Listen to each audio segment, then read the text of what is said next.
برادران ملت اسلامیہ، بزرگوں، ہم عمر ساتھیوں، عزیز بچوں، السلام علیکم ورحمۃ اللہ تعالی وبرکاتہ۔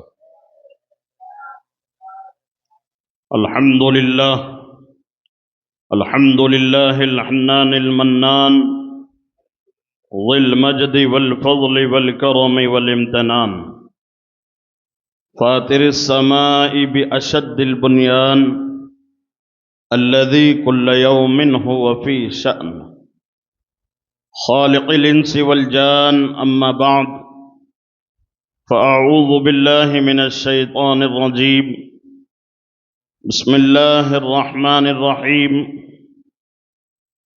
وإن كنتم في ريب مما نزلنا على عبدنا فأتوا بسورة من مثله وادعوا شهداءكم من دون الله إن كنتم صادقين۔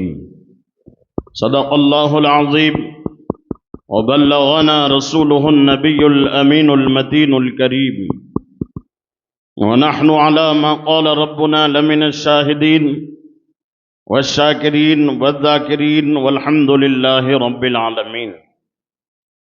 یا خدا بہر جناب مصطفیٰ امداد کن، یا رسول اللہ از بہر خدا امداد کن، یا شہید کربلا، یا دافع کرب و بلا، گل خا شہزاد گلگوں قبا امداد کن۔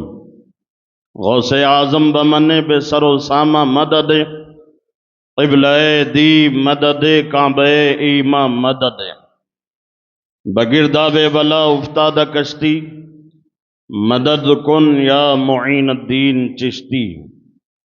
قادری یمنا رہے یا غوث اعظم میں زنم، دمز شیخ احمد رضا خان قطب عالم میں زنم۔ بادہ توحید کے مت والوں، شمع رسالت و نبوت کے پروانوں، غوث و خواجہ و پیارے رضا کے دیوانوں مستانوں، آمد مصطفیٰ کے اس پربہار موقع پر 12 روزہ محافل میلاد میں شرکت کی سعادت حاصل کرنے والوں، آؤ ہم اور آپ سب سے پہلے عقیدت و محبت کے ساتھ، بھرپور وارفتگی اور کامل توجہ کے ساتھ، ہم سبھوں کے آقا و مولا، مدنی دلہا، تاجدار عرب و عجم، صاحب لطف و کرم، باعث تخلیق آدم و بنی آدم، اللہ کے حبیب، انبیاء کے خطیب، زخم خوردہ انسانیت کے طبیب، جان عالم، نور عالم، آمنہ کے لال، عبداللہ کے نور نظر، ارواحنا فدا حضور احمد مجتبی محمد مصطفیٰ صلی اللہ تبارک و تعالی علیہ وسلم کی بارگاہ گوہر بار میں ہدیہ درود و سلام بصد احترام پیش کرنے کی سعادتیں حاصل کریں۔ پڑھیں اللہم صلی علی سیدنا و نبینا و مولانا محمد طب القلوب و دواعها وعافیت الابدان و شفاعها و نور الابصار و ضیائها وعلى آلہ وبارک وسلم صلاة و سلاما علیک یا سیدی یا حبیبی یا رسول اللہ صلی اللہ تعالی علیہ وسلم۔ لائق مبارک باد ہیں، کیا نام مرکزی میلاد کمیٹی کے جملہ اراکین، جنہوں نے اپنی مشترکہ محنت اور کاوشوں کے ذریعے عظیم الشان پیمانے پر 12 روزہ محافل میلاد کا انعقاد عمل میں لایا۔ اللہ رب العزت کی بارگاہ میں فقیر دعا گو ہے، مالک و مولا اس کمیٹی کو شاد و آباد رکھے، اس کے زیر اہتمام ہونے والے دینی کارناموں کو اپنی بارگاہ میں قبول فرمائے، اور اس محفل کو میرے لیے، آپ کے لیے، سجانے والوں کے لیے ذریعہ نجات بنا دے، ذریعہ رحمت بنا دے، آمین، ذریعہ مغفرت بنا دے، ذریعہ سعادت بنا دے، آمین۔ اعلیٰ حضرت عظیم البرکت امام عشق و محبت، سمندر علم و حکمت، الشاہ امام احمد رضا خان فاضل بریلوی نور اللہ تعالی مرقدہ ارشاد فرماتے ہیں، نعمتیں بانٹتا جس سمت وہ ذیشان گیا، سبحان اللہ، نعمتیں بانٹتا جس سمت وہ ذیشان گیا، ساتھ ہی منشی رحمت کا قلمدان گیا۔ سبحان اللہ، انہیں جانا انہیں مانا، نہ رکھا غیر سے کام، للہ الحمد میں دنیا سے مسلمان گیا۔ کیوں جناب ابو ہریرہ، کیسا تھا وہ جامع شیر جس سے 70 صاحبوں کا دودھ اسے منہ پھر گیا۔ جان و دل ہوش و قرت سب تو مدینے پہنچے، تم نہیں چلتے رضا سارا تو سامان گیا۔ سبحان اللہ، نعمتیں بانٹتا جس سمت وہ ذیشان گیا، ساتھ ہی منشی رحمت کا قلمدان گیا۔ حضرات گرامی، ماہ ربیع النور شریف ہمارے سروں پہ سایہ فگن ہیں، جس کی رحمتیں، برکتیں، سعادتیں ہم دن بدن لوٹ رہے ہیں۔ شاعر نے بہت اچھی بات کہی کہ قلب میں جذبہ ایمان کہاں سے آتا؟ قلب کہتے ہیں دل کو۔ قلب میں جذبہ ایمان کہاں سے آتا؟ آقا اگر آپ نہ آتے تو یہ قرآن کہاں سے آتا؟ میں نہیں کہوں گا کہ آپ سبحان اللہ کہیے، جن کو سمجھ میں آ رہا ہے ان کو اجازت ہے سبحان اللہ بولنے۔ قلب میں جذبہ ایمان کہاں سے آتا؟ آپ آتے نہ تو یہ قرآن کہاں سے آتا؟ ہے خدا ایک یہ اعلان کہاں سے آتا؟ یعنی بت خانوں میں طوفان کہاں سے آتا؟ ہے خدا ایک یہ اعلان کہاں سے آتا؟ ہے خدا ایک یہ اعلان کہاں سے آتا؟ یعنی بت خانوں میں طوفان کہاں سے آتا؟ تجھ پر قربان میری جان اے ربیع الاول، تجھ پر قربان میری جان اے ربیع الاول، تو اگر نہ آتا تو ماہ رمضان کہاں سے آتا؟ تو اگر نہ آتا تو ماہ رمضان کہاں سے آتا؟ بے شک، اور خواجہ ہند کا ہم پر احسان ہے یارو، بے شک، خواجہ ہند کا ہم پر احسان ہے یارو، ورنہ پھر بھارت میں مسلمان کہاں سے آتا؟ سبحان اللہ، ورنہ پھر بھارت میں مسلمان کہاں سے آتا؟ سبحان اللہ، اور کنز الایمان جو نہ ہوتا ہمارے گھروں میں، اللہ، کنز الایمان جو نہ ہوتا ہمارے گھروں میں، تو پھر اعلیٰ حضرت آپ کا فیضان کہاں سے آتا؟ سبحان اللہ، پھر سبحان اعلیٰ اللہ، حضرت آپ کا فیضان کہاں سے آتا؟ سبحان اللہ، قلب میں جذبہ ایمان کہاں سے آتا؟ آقا آپ نہ آتے تو یہ قرآن کہاں سے آتا؟ سبحان اللہ، نثار تیری چہل پہل پر ہزاروں عید ربیع الاول، سبحان اللہ، سوائے ابلیس کے جہاں میں سبھی تو خوشیاں منا رہے ہیں۔ سبحان اللہ، کل تک ابلیس تھا، آج اس کی اولادیں بھی ہو گئی، سوائے نجدی وہابیوں کے سبھی تو خوشیاں منا رہے ہیں۔ اور کیوں نہ منائیں خوشی؟ اس لیے کہ دلوں کے گلشن مہک رہے ہیں، ہائے ہائے ہائے، سبحان اللہ، دلوں کے گلشن مہک رہے ہیں، مہک رہے ہیں۔ یہ کیف کیوں آج چھا رہا ہے؟ کچھ ایسا محسوس ہو رہا ہے، حضور تشریف لا رہے ہیں۔ سبحان اللہ، کچھ ایسا محسوس ہو رہا ہے، حضور تشریف لا رہے ہیں۔ سبحان اور اللہ، نوازشوں پر نوازشیں ہیں، عنایتوں پر عنایتیں ہیں۔ نبی کی نعت سنا سنا کر ہم اپنی قسمت جگا رہے ہیں۔ سبحان اللہ، نبی کی نعت سنا سنا کر ہم اپنی قسمت جگا رہے ہیں۔ سبحان اللہ، حضرات گرامی، آپ چونکہ قابل مبارکباد اس واسطے بھی ہے کہ جتنے علماء کو آپ نے مدعو کیا، سب کو الگ الگ ٹاپک دی، سب کو ایک عنوان کے تحت آپ نے بلایا۔ اس فقیر کو بھی آپ نے عنوان دیا معجزات رسول صلی اللہ تعالی علیہ وسلم۔ اسی مناسبت سے خطبہ مسنہ میں میں نے آیت کریمہ کو تلاوت کیا۔ اس کی تفسیر اور ترجمہ بیان کرنے سے پہلے تمہیدی طور پر میں آپ کو اتنا بتا دوں کہ ہمارے آقا صلی اللہ تعالی علیہ وسلم کی آمد اس اعتبار سے اتنی اہمیت کی حامل ہے کہ اللہ تبارک و تعالی نے جس ذات بابرکت کے لیے کائنات عالم کا وجود بخشا، اور جس کے بارے میں یہ کہا کہ لولا کلمہ خلقت الافلاک والارضین، حبیب اگر میں تجھ کو پیدا نہ کرتا، نہ زمینوں کو پیدا کرتا، نہ آسمانوں کو پیدا کرتا۔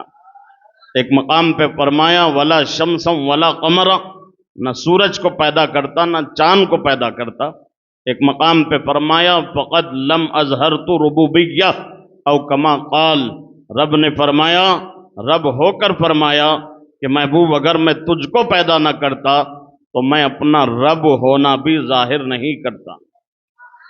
اور پتہ چلا، خدا کا پتہ بھی چلا ہے تو آمد مصطفیٰ کے صدقے میں چلا۔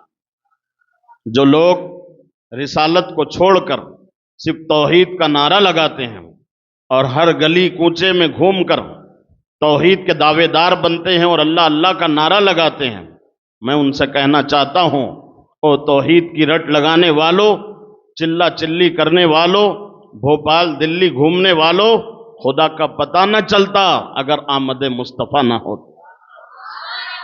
حضور آئے تو زمانے میں انقلاب آ گئے، اس لیے کہ دستور خداوندی یہ ہے کہ جہاں جہاں جب جب قوم اپنے آپ کو صراط مستقیم سے ہٹا کر گمراہیت کے راستے پر چلانا چاہتی ہے، راہ خداوندی کو چھوڑ کر معبودان باطل کی پرستش کرنے پر لگ جاتی ہے، تو اللہ تعالیٰ ان بندوں کی ہدایت کے لیے انبیاء و رسول کی جماعت کو دنیا میں مبعوث فرماتا۔ حضرت آدم علیہ السلام سے لے کر عیسیٰ علیہ السلام تک کم و بیش 1,24,000 انبیاء دنیا میں تشریف لائے، لوگوں کو ہدایت کا پیغام پہنچایا، راہ جنت کا مسافر بنایا۔ لیکن دستور خداوندی اور مشیت ربانی کے تحت حضرت عیسیٰ ابن مریم کو جب اللہ نے زندہ آسمانوں پر اٹھا لیا تو 500 سال کا زمانہ گزر گیا، کوئی نبی و رسول دنیا میں تشریف نہیں لائے۔ اس سے پہلے ایسا نہیں ہوتا تھا، ایک نبی جاتے ہی دوسرے نبی آ جاتے تھے، ایسا بھی ہوتا تھا ایک نبی کے رہتے ہوئے کئی نبی آ جاتے تھے۔ اتنا لمبا گیپ، اتنا لمبا وقفہ کسی نبی اور نبی کے درمیان نہیں رہا۔ تو جب 500 سال کا زمانہ گزر گیا، دنیا کی حالات دیگر گوں ہو گئی، خطۂ ارض کا اب اگر جائزہ لیں تاریخ کے اوراق کی روشنی میں تو آپ کو پتہ چلے گا کہ آقا کی آمد کی اہمیت کیا ہے۔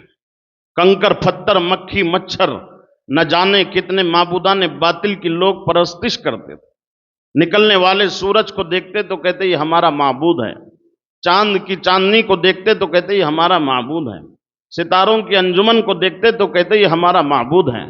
غرض کے من چاہے معبودان باطل کو انہوں نے بنا لیا اور ان کی پوجا کرنے لگے، اس قدر گر چکے کہ خود خانہ کعبہ کے اندر 360 بت پوجے جاتے تھے، انسانی شرمگاہوں کی تک پوجا ہوتی تھی۔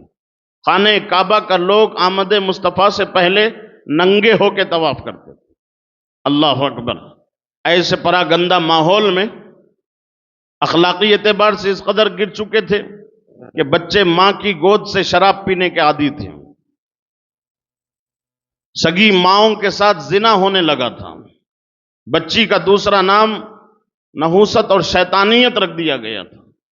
ایسے عالم میں زمین بھی چیخ رہی تھی، آسمان بھی پکار رہا تھا، مالک کسی ایسے کو بھیج دے جو آئے تو زمانے میں انقلاب پیدا کر دے، مالک کسی ایسے کو بھیج دے جو آئے تو ہمیں راہ جنت کا مسافر بنا دے، مالک کسی ایسے کو بھیج دے جو آئے تو کعبے کا جاہو جلال بچا لے، مالک کسی ایسے کو بھیج دے جو آئے تو ہمیں ایک خدا کی عبادت کا سلیقہ سکھا دے۔ اللہ اکبر! مانگنے والوں نے کہا مالک دوبارہ آدم کو بھیج دے تاکہ وہ آئیں تو اپنی صفوت کے ذریعے سے زمانے میں انقلاب پیدا کر دے، مالک پھر کسی نوح کو بھیج دے جو آئے تو اپنی شجاعت کے ذریعے سے زمانے میں انقلاب پیدا کر دے، مالک پھر کسی ابراہیم کو بھیج دے جو آئے تو اپنے خلت کے ذریعے سے زمانے میں انقلاب پیدا کر دے، مالک پھر کسی ایوب کو بھیج دے جو آئے تو اپنے صبر کے ذریعے سے زمانے میں انقلاب پیدا کر دے، مالک پھر کسی یوسف کو بھیج دے جو آئے تو اپنے حسن کے ذریعے سے زمانے میں انقلاب پیدا کر دے، مالک پھر کسی موسیٰ کو بھیج دے جو آئے تو اپنے جلال کے ذریعے سے زمانے میں انقلاب پیدا کر دے، مالک پھر کسی عیسیٰ کو بھیج دے جو آئے تو اپنے جمال کے ذریعے سے انقلاب پیدا کر دے. گویا کہ کوئی آدم کو مانگ رہا ہے، کوئی نوح کو مانگ رہا ہے، کوئی ابراہیم و اسماعیل کو مانگ رہا ہے، کوئی ایوب و یوسف کو مانگ رہا ہے، کوئی موسیٰ اور عیسیٰ کو مانگ رہا ہے. رب کی بارگاہ سے اعلان ہوتا ہے، اے لوگو سنو سنو، اب آئے گا تو صرف ایک آئے گا. اب آئے گا تو صرف ایک آئے گا، اور آئے گا ایک، لیکن سب کی تمنا پوری ہوگی، سب کی خواہش پوری ہوگی. اس لیے کہ اب جو آ رہا ہے، اب تک جتنے آئے تھے، کوئی صفی اللہ تھا، کوئی نجی اللہ تھا، کوئی کلیمت اللہ تھا، کوئی روح اللہ تھا، کوئی خلیل اللہ تھا، کوئی ذبیح اللہ تھا. اب جو آنے والا ہے وہ حبیب اللہ آ رہا ہے، حبیب اللہ آنے والا ہے. اور وہ سنو، جب آئے گا تو کسی کو محروم نہیں رکھے گا، ہر کی تمنا پوری ہوگی، ہر ایک کی خواہش پوری ہوگی. آدم کے مانگنے والوں تمہاری بھی خوشی پوری، نوح کے مانگنے والوں تمہاری بھی خوشی پوری. جتنے انبیاء کو تم دوبارہ بھیجنے کی خواہش کر رہے ہو، سب کی خواہش پوری ہوگی. آئے گا ایک، لیکن سب کی تمنا پوری ہوگی. اس لیے کہ اب جس کو میں بھیج رہا ہوں وہ میری تخلیق کا شاہکار عتم ہے، جس کے خاطر میں نے کائنات کو سجایا ہے، ستاروں کی انجمن کو لگایا ہے. جس کو میں بھیجوں گا اس شان کا بنا کر بھیجوں گا کہ اس کے اندر آدم کی صفوت بھی ہوگی، نوح کی شجاعت بھی ہوگی، ابراہیم کی قلت بھی ہوگی، اسماعیل کا صبر بھی ہوگا، یوسف کا حسن بھی ہوگا، موسیٰ کا جلال بھی ہوگا، عیسیٰ کا جمال بھی ہوگا. آئے گا ایک، لیکن سب کی تمنا پوری ہوگی. اور سنو، اب تک جتنے آئے تھے وہ سب معجزہ لے کر آئے تھے. اب جو آ رہا ہے وہ معجزہ لے کر نہیں، معجزہ بن کے آ رہا ہے، معجزہ بن کے آ رہا ہے. وہ چلے گا تو معجزہ ہوگا، سبحان وہ اللہ. اٹھے گا تو معجزہ ہوگا، وہ بولے گا تو معجزہ ہوگا، وہ کھائے گا تو معجزہ ہوگا، وہ پیے گا تو معجزہ ہوگا، وہ اپنا لعاب دہن ڈال دے کسی میں تو معجزہ ہوگا. سبحان اللہ. اللہ اکبر. کھاری کنویں اس کے ذریعے سے میٹھے ہو جائیں گے. اس کو ہم ہر اعتبار سے ممتاز بنا کر بھیج رہے ہیں، اس لیے کہ وہ آنے والا معمولی نہیں، اللہ کا حبیب بن کے دنیا میں آ. سبحان اللہ.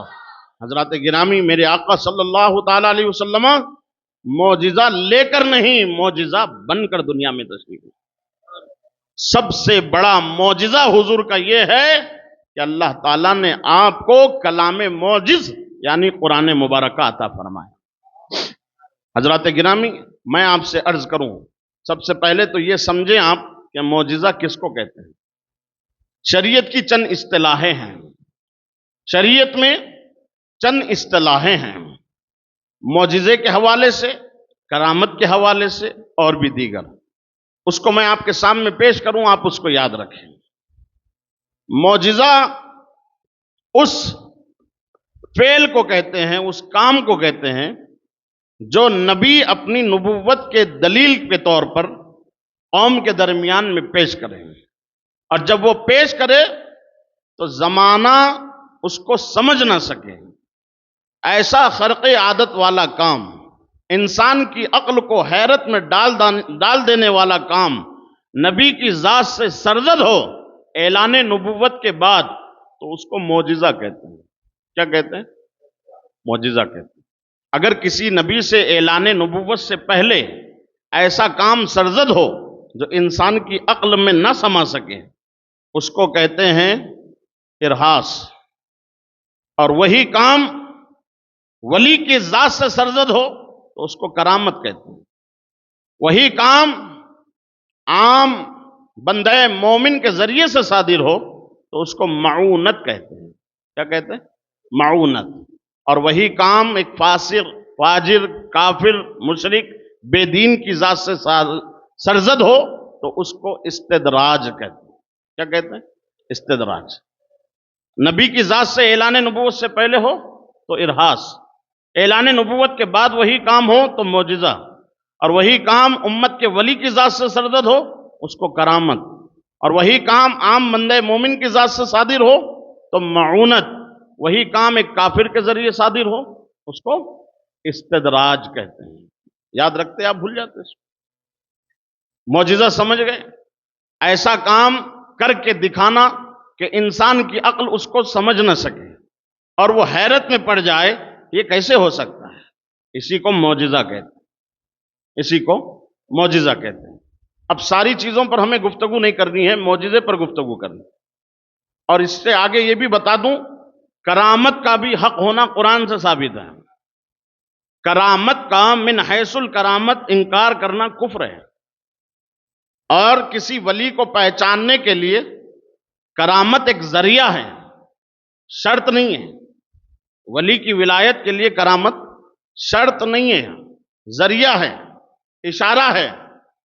ورنہ قرآن نے جو ولی کی صفت اور تعریف بیان کی، الذین آمنوا وکانوا یتقون، ولی جو ہوتا ہے وہ اعلیٰ درجے کا مومن ہوتا ہے اور صاحب تقوی ہوتا ہے۔ آج پرفتن دور میں، جبکہ زمانے کا حال یہ ہے کہ ہر چمکار کو نمسکار کیا جا رہا ہے، لال پیلے ہرے نیلے کپڑے پہننے والے، 5 وقت کی نماز نہیں پڑھنے والے، 10 انگلیوں میں 20 انگوٹھیاں پہننے والوں کو لوگ کہتے ہیں بہت بڑے کرامتی بابا ہیں، جبکہ کرامت ولی کی لیے شرط نہیں ہے، ولی کی پہچان ہے۔ اس پر اگر گفتگو ہو تو گفتگو لمبی ہو جائے گی۔ بتانا یہ چاہتا ہوں، کرامت کا اس کا مطلب یہ نہیں کہ انکار کیا جائے، کرامت کا حق ہونا قرآن سے ثابت ہے۔ اس کی مثال اگر میں دینا چاہوں تو حضرت مریم رضی اللہ تعالی عنہا کی والدہ حضرت حنا، جو ایک لمبی عمر گزار دی لیکن وہ اولاد کی دولت سے محروم رہی۔ سورہ آل عمران میں اس کا تفصیلی واقعہ موجود ہے۔ حضرت حنا نے ایک دن گھر کے صحن میں درخت کے نیچے چارپائی پر لیٹا تو درخت پر نظر پڑی تو اس میں ایک چڑیا ہے اور اس کے چھوٹے چھوٹے بچے ہیں۔ چڑیا اڑی گئی، چونچ میں دانہ رکھ کر لائی اور اپنے بچوں کو کھلانے لگی۔ حضرت حنا نے جب چڑیا کا پیار اپنے بچوں سے دیکھا تو ان کے دل میں اولاد کا شوق پیدا ہوا۔ انہوں نے منت مانگی اور کہا، مالک جب تو جانور کو اولاد دے سکتا ہے تو مجھے اولاد کیوں نہیں دے سکتا؟ یہ ایک لمبا واقعہ ہے۔ اذ قالت امرأۃ عمران رب انی نذرت لک ما فی بطنی محررا فتقبل منی۔ یہاں سے آپ پڑھتے چلے جائیے، آخر میں آپ پہنچیں گے حضرت مریم کی ولادت ہوئی ایک عرصے کے بعد میں، تو انہوں نے جو منت مانگی تھی اس کو پورا کرنا تھا، تو منت کو پورا کرنے کے لیے بیت المقدس میں اس زمانے میں بچوں کو جو منت سے پیدا ہوتے تھے خدمت کے لیے رکھا جاتا تھا۔ اب حضرت حنا کو بچہ نہیں، بچی ہوئی حضرت مریم، تو مریم کو رکھنے کا سوال ہوا کہ بیت المقدس میں ان کو کیسے رکھیں گے؟ تو صاحب بچوں کے درمیان میں ایک بچی کو کیسے رکھا جائے، یہ معمہ بن گیا۔ تو قرعہ ڈالا گیا، چھٹی ڈالی گئی۔ بڑے گھر کی بیٹی تھی، سب لوگوں نے خواہش کی کہ ہم رکھیں گے ہم رکھیں گے ہم رکھیں گے۔ تو چھٹی ڈالی گئی تو نام اس میں نکلا حضرت زکریا علیہ السلام کا۔ وہ رشتے میں حضرت مریم کے پھوپھا تھے، ان کا نام نکلا، تو بچی ان کی کفالت میں دے دی گئی۔ حضرت مریم حضرت زکریا کے حجرے میں رہتے تھے بیت المقدس میں، اور دن بھر روزہ رہتی تھی حضرت مریم اور رات بھر نفل نمازیں پڑھتی تھی۔ ایک دن زکریا علیہ السلام روزانہ ویسے جاتے تھے کام کے لیے، تو باہر سے تالا ڈال کے جاتے تھے، اندر صرف حضرت مریم تنہا رہتی تھی۔ باہر سے تالا ڈال کر جاتے تھے اور آتے تو خود اپنے ہاتھ سے تالا کھول کر اندر آتے تھے۔ حضرت زکریا کے بغیر کوئی باہر سے اندر نہیں جا سکتا، نہ کوئی اندر سے باہر آ سکتا تھا۔ ایک دن حضرت زکریا کو آنے میں دیر ہوئی، مغرب کا وقت ہو گیا، افطار کا وقت ہو گیا، جلدی جلدی آئے، دروازہ کھولا اور پہنچے اندر، دیکھا تو کیا دیکھا کہ بن موسم کے پھل حضرت زکریا کے حجرے میں موجود ہیں، حضرت مریم کے مصلے کے پاس۔ کہا قال یا مریم انا لک ھذا، کہا اے مریم یہ کہاں سے آیا، بند کمرے میں یہ کہاں سے آیا؟ تو حضرت مریم کہتی ہے قالت ہی من عند اللہ، یہ اللہ کی جانب سے میرے پاس آیا۔ بند کمرے میں بن موسم کے پھل حضرت زکریا کے کمرے میں، مریم کے مصلے کے پاس میں۔ جب دیکھا کہ اللہ کے دربار سے بند کمرے میں نعمتوں کا آنا یہ کسی کم والی بات نہیں ہے، تو کہا رب کی بارگاہ میں